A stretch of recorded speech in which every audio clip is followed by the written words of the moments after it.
Hey guys! Today we're diving into another truly horrifying case. If you want to support my channel, make sure to subscribe and stay active. It really helps me out. I'd be super grateful for that. Let's get started. Mexico, August 12th, 2019. It was a Monday evening when Caroline Serrano left her mother's home in the Milpa neighborhood, where she had just dropped off her 3-year-old daughter, Amanda. She mentioned she was going to meet some friends and would be back later. Hours passed. Caroline didn't return as promised.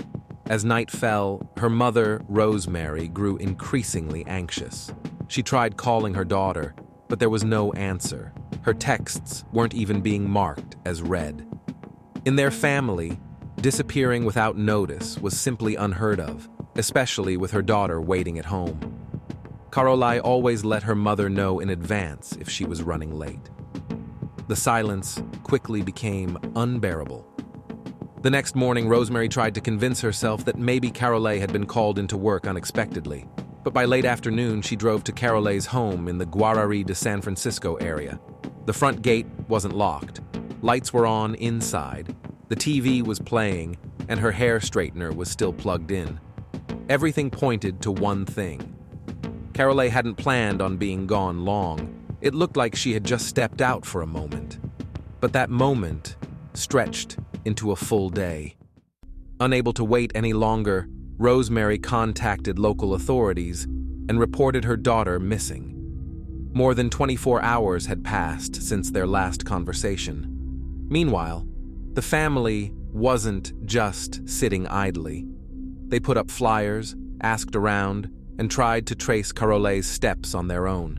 But no one, not even the closest neighbors, had seen her since Monday. For Rosemary, time slowed into a torturous loop.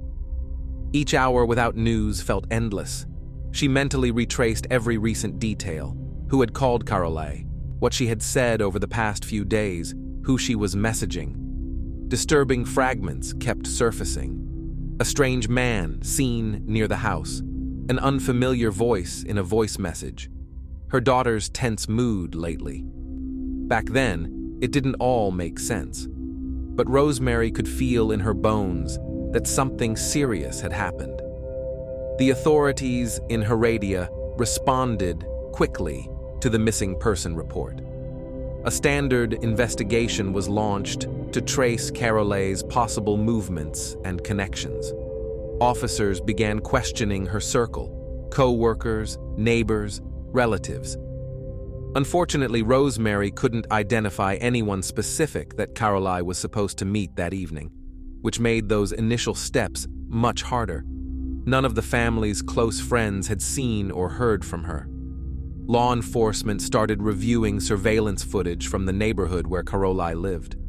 Around 10:45 p.m., cameras at a supermarket in the Los Lagos area captured her arriving and getting into a white Honda CR-V. She entered the vehicle voluntarily. She wasn't carrying a purse, and her phone was nowhere to be seen. The footage showed the car driving off into the night. Surveillance footage turned out to be the first real lead. However, identifying the driver or getting a clear view of the license plate wasn't immediately possible. The camera angle didn't capture those details sharply enough. Over the next 24 hours, local authorities worked diligently to locate Caroline. They distributed missing person alerts and officially opened a case, but no new information came in, no witnesses, no tips, and no signs of her whereabouts. Her phone stayed off the grid, and there were no transactions on her bank account. This significantly weakened the idea that she had left of her own free will. None of the theories had solid footing. There were no physical clues, no known conflicts, and no one had come forward with helpful information. It was at this point the police began to shift their perspective. What initially looked like a voluntary disappearance was starting to resemble a potential criminal act. The chances that Caroline had simply walked away on her own were beginning to look more and more unlikely.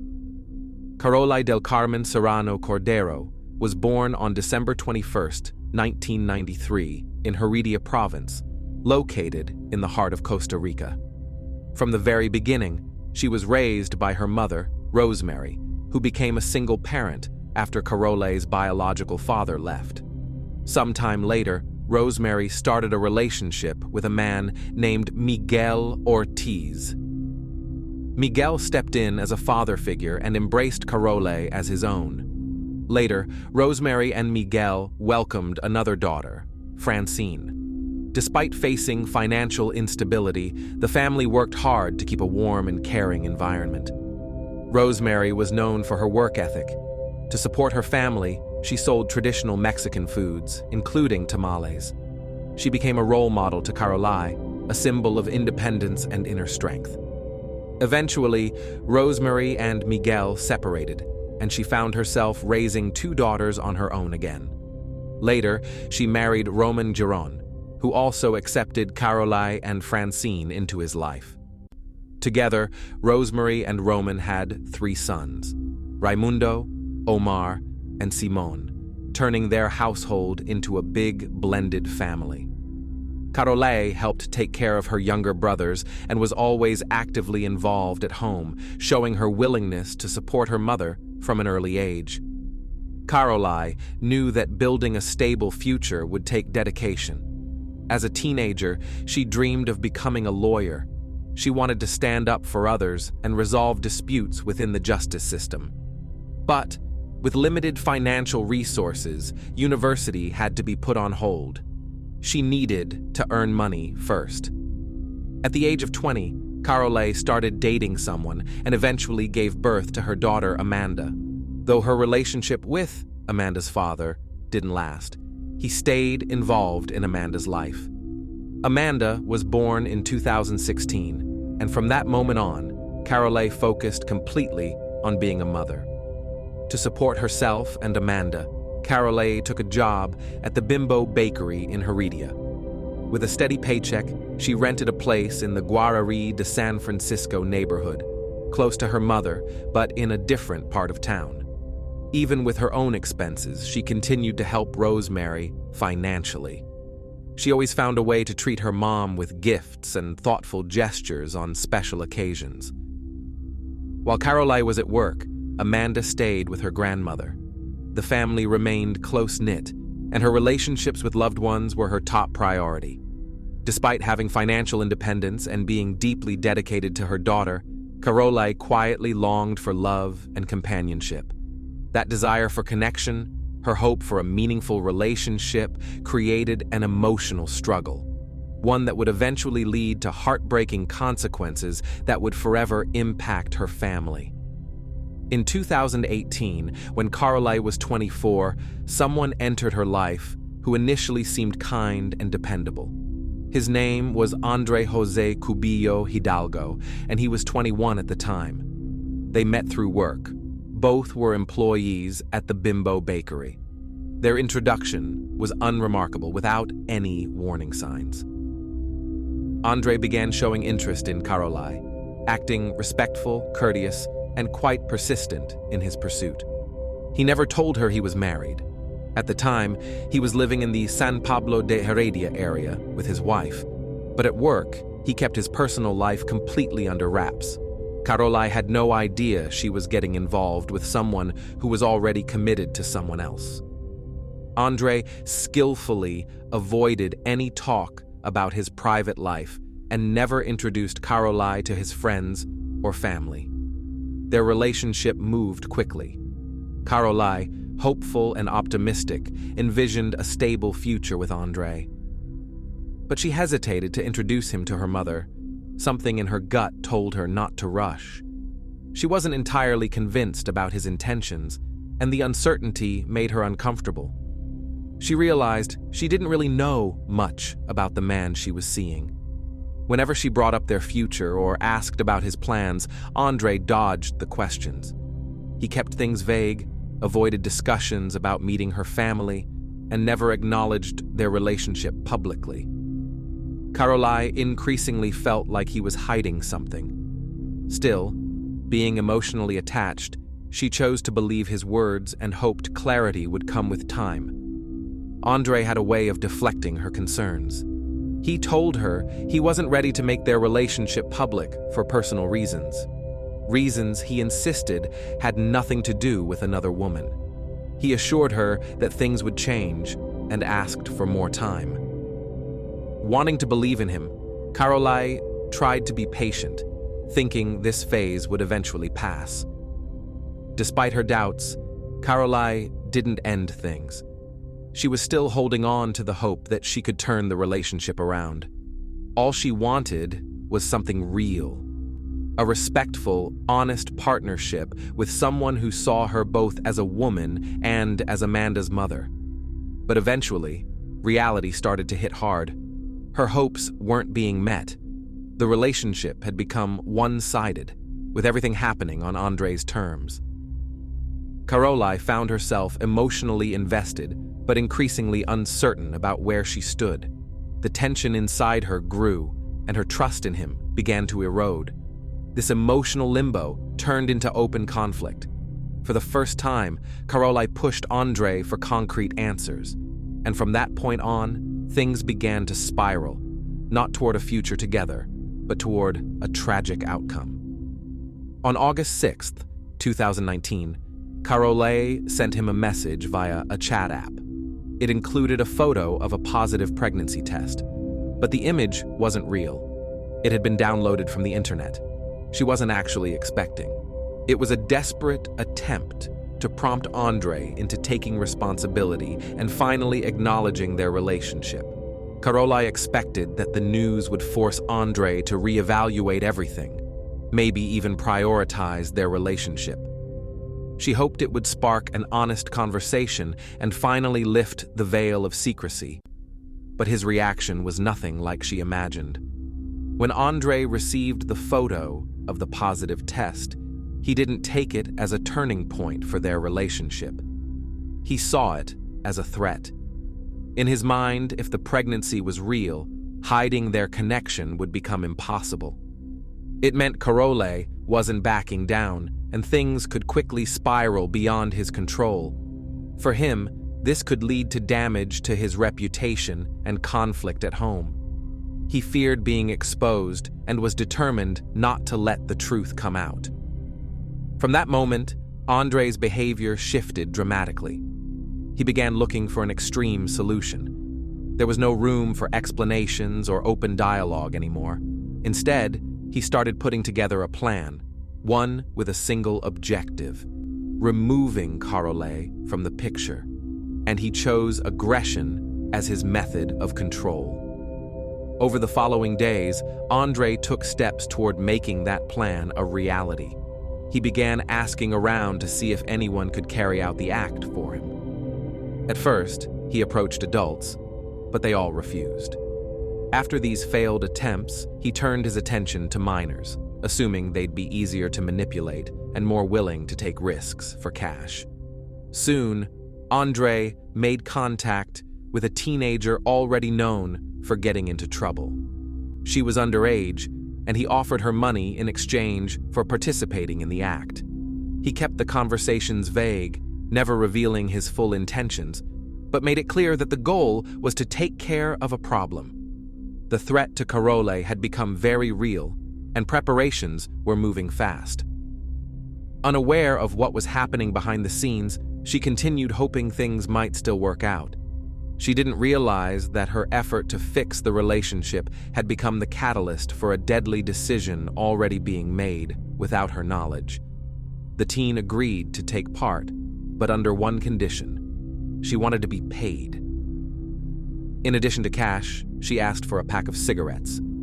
Andre accepted, promising a payment of $250. She agreed to the terms and began recruiting others to help carry out the plan.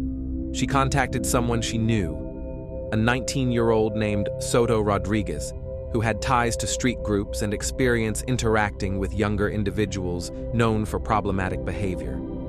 He didn't ask many questions.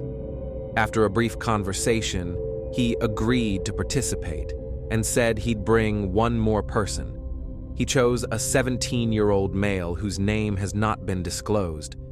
In the end, at least 4 people were involved in planning the crime, including Andre.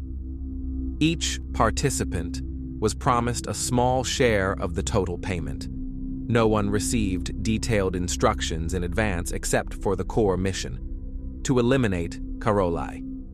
The plan was straightforward: bring her to a predetermined location, isolate her, and make sure the act was carried out. It had to be quick and quiet. The underage participant took on an additional role: securing a weapon. At Andre's request, she obtained a firearm, though the origin of the weapon was never specified in the official investigation. Her actions suggested she was no stranger to certain underground circles. She didn't ask questions.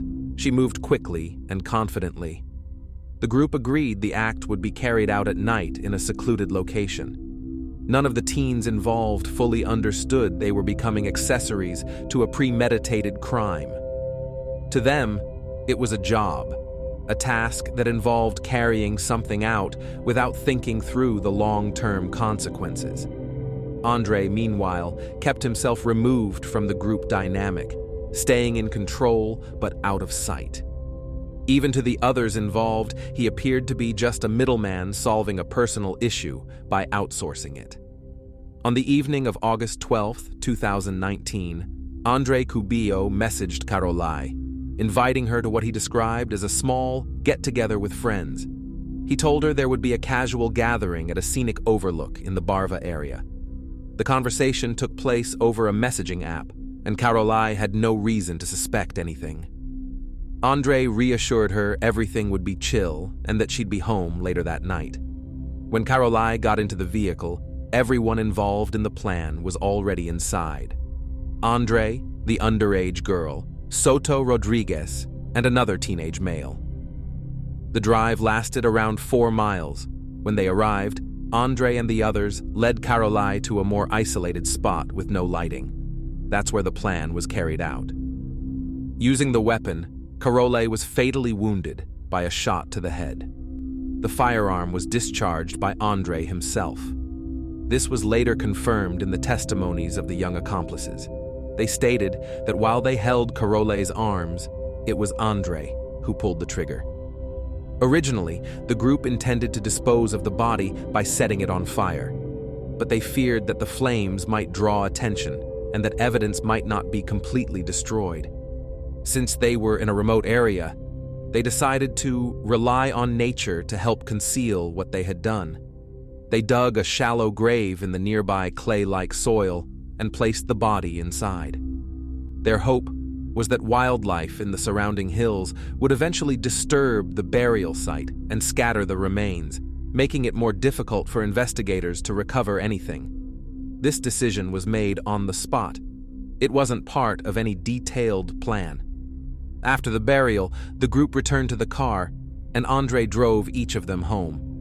Afterward, he went to Caroline's house and removed any belongings she might have left behind: her purse, ID, and phone. These actions were meant to create the illusion that Caroline had simply vanished. Andre knew that if her things remained at home, suspicions would arise.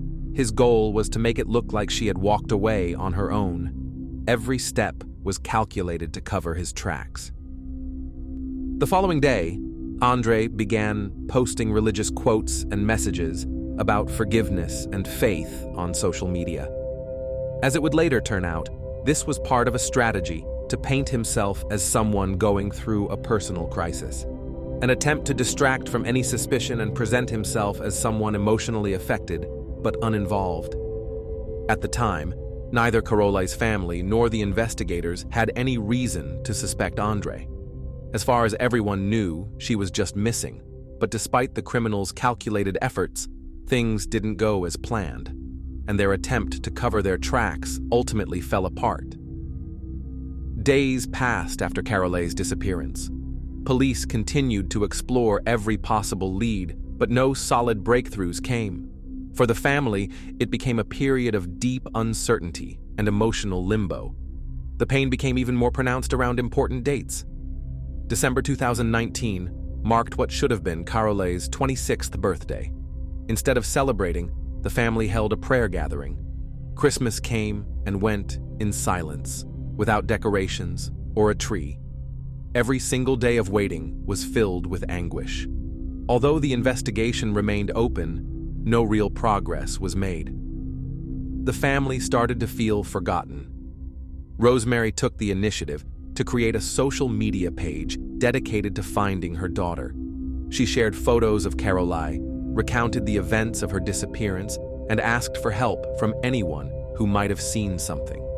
Through this page, she also connected with other families who were dealing with similar heartbreak. Over time, the platform turned into a space for mutual support, a place where people shared their grief, their stories, and any new information they had. During all this, Amanda, Caroline's daughter, began asking questions more frequently. She was only 3 and didn't understand why her mom wasn't coming back. The adults around her struggled to explain. Eventually, they told her that her mom had become a star in the sky. Amanda would often gaze upward, believing her mother was watching over her. It was the only comfort that seemed to bring her some peace. The lack of answers weighed heavily on everyone. Rosemary grew increasingly anxious. Anytime one of her other children was late getting home, she would wait at the bus stop or call repeatedly until she knew they were safe. Caroline's disappearance had become more than a tragedy. It was now a constant source of fear for the rest of the family.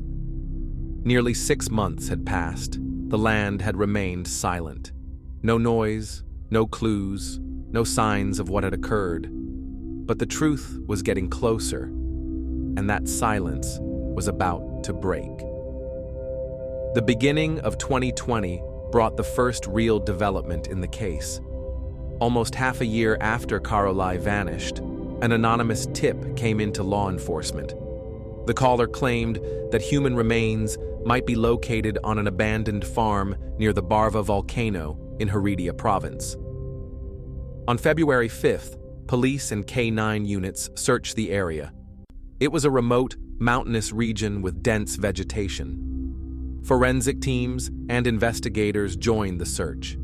Hours passed as they combed the terrain, but no evidence was found. The day ended with no results, no signs of burial, no signs of human activity. The next day, Caroline's family went to the location themselves. Near a forest trail, they spotted a suspicious-looking bag. Inside were bones. The family immediately contacted police. The contents were taken for lab analysis, but results showed they were animal remains. Hope quickly turned back into heartbreak. On February 11th, a new lead emerged. A local man named Juan Manuel Montero, who often walked in that area, came across several items near the mountain path: underwear, a blouse, shoes, and clumps of long dark hair. He notified the authorities, stating that the clothing matched what Caroline was last seen wearing the night she disappeared. On February 12th, a new team of investigators was dispatched to the area. This time, the search of the terrain finally led to a breakthrough. Human remains were discovered: a skull, pelvic bones, and fragments of femurs, along with strands of long hair nearby. Forensic experts began the process of identification by collecting a DNA sample from Caroline's mother, Rosemary, but the results wouldn't be ready for another 10 weeks. Even without official confirmation, investigators strongly suspected the remains belonged to Caroline. The location matched previous leads, the condition of the remains, and the presence of personal items all pointed in that direction. Still, the information shared with Rosemary was delivered carefully, as the identification wasn't yet confirmed. Meanwhile, word about the discovery spread quickly through local media.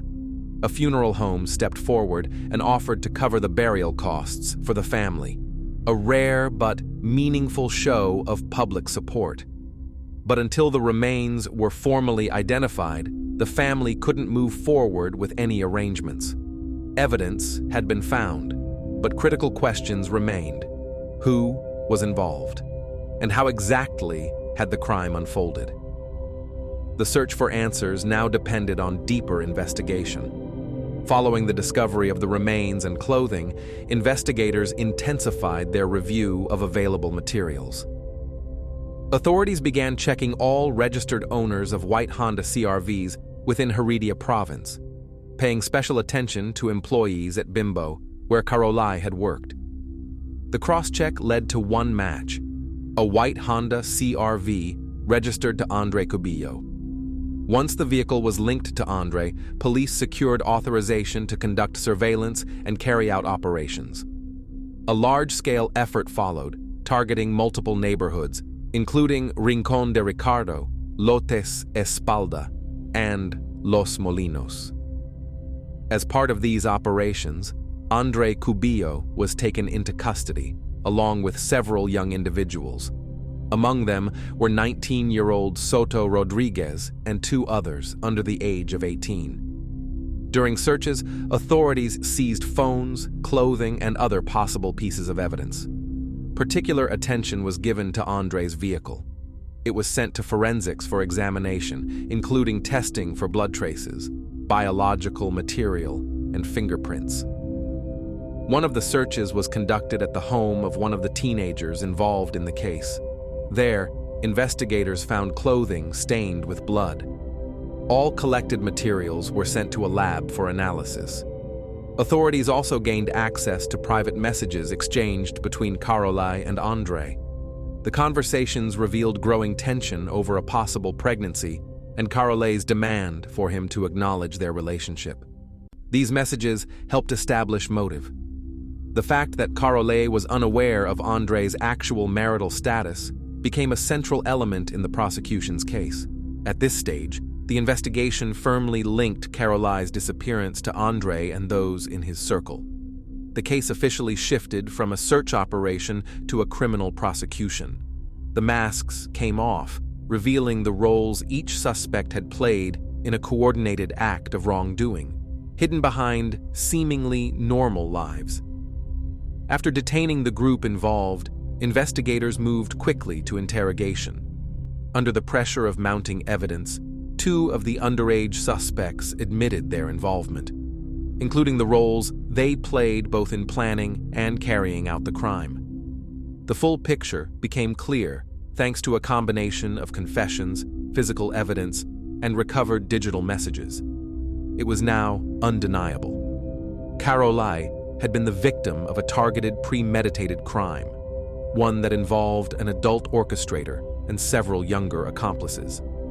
The evidence eliminated any doubt that this was anything but a carefully executed plan, not a random conflict or accident. The legal proceedings began with the underage female who helped organize the act. She was charged as an accomplice. In court, prosecutors presented her testimony, her messages with Andre Cubillo, and further materials that proved her active participation in the planning. Despite the severity of the crime, the court handed her a 12-year sentence, taking into account the time already served in a juvenile detention facility while awaiting trial. Rosemary, Carolai's mother, attended the proceedings. The verdict was difficult for her to accept. She believed the sentence didn't match the gravity of the crime. Her family's attorney announced plans to push for the maximum penalty of 15 years, the highest allowed under Costa Rican law for minors. Later, a separate hearing was held for Andre Cubillo and Soto Rodriguez. Both men pleaded guilty. Given their confessions, the court granted a fast-track trial. Each was sentenced to 24 years in prison for their role in the planned crime. In addition, the court ordered that Rosemary receive Andre's vehicle, motorcycle, and $1,000 in cash as compensation. One other underage male remained under investigation at that time. His case was still under review by juvenile court, and details were not released to the public. A final decision was expected in the following months, meaning the legal chapter of Carolai's story had not yet fully closed. Rosemary chose to use the compensation to improve living conditions at home. She began renovating their house to build a private room for Amanda. The family now carried full responsibility for Amanda's well-being and did everything they could to make her feel safe and loved. Support came not only from the legal system, but from the community as well. Locals and even strangers from across the country began reaching out to help Rosemary. Many placed orders for traditional tamales, a dish she'd been making since childhood. Even people from distant neighborhoods made the trip to pick up their orders and offer words of comfort. The public response to the tragedy was overwhelming. People delivered groceries, offered practical assistance, and sent messages of support. This collective kindness became an unexpected but powerful source of strength for Rosemary during one of the hardest times in her life. One day, while playing with her grandmother in the yard, Amanda suddenly noticed a white feather float down from the sky and land gently in her lap. She looked up and said, "Mom sent it from heaven."